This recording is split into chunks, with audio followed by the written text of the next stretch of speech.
Hey everyone, it's TV Fire Ministry, Mrs. Tanae Borden, and this is Straight from the Furnace Part 2.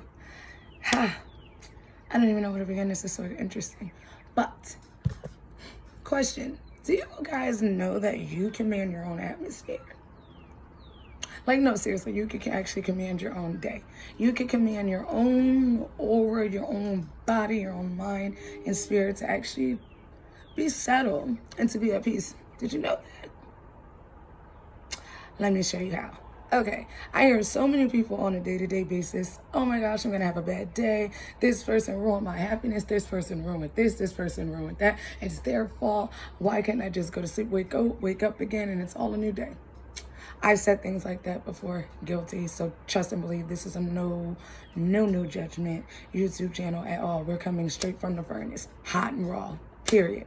So, being guilty of saying those things, I would like to free us all, if I may.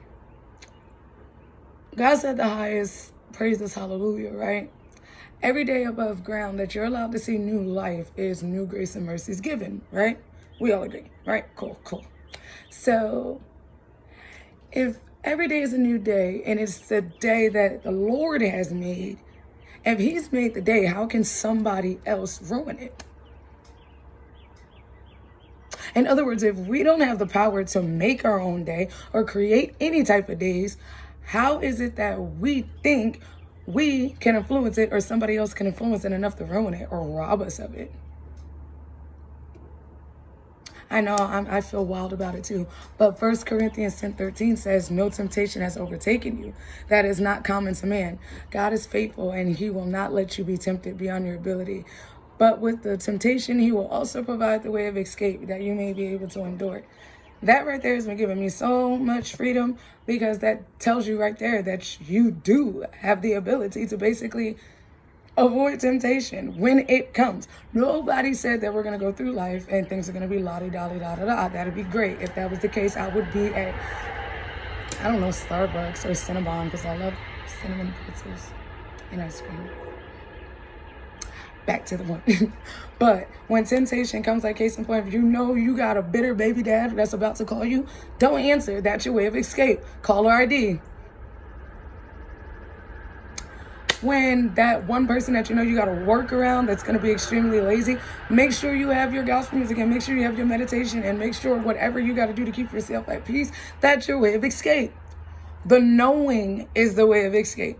If you know already somebody's going to come to you with something that is going to distort your mood, opposite of what you already thought you wanted to be, and if you wanted to wake up joyful, then be joyful. If you said today's a good day and I'm going to have a great day, then have a great day.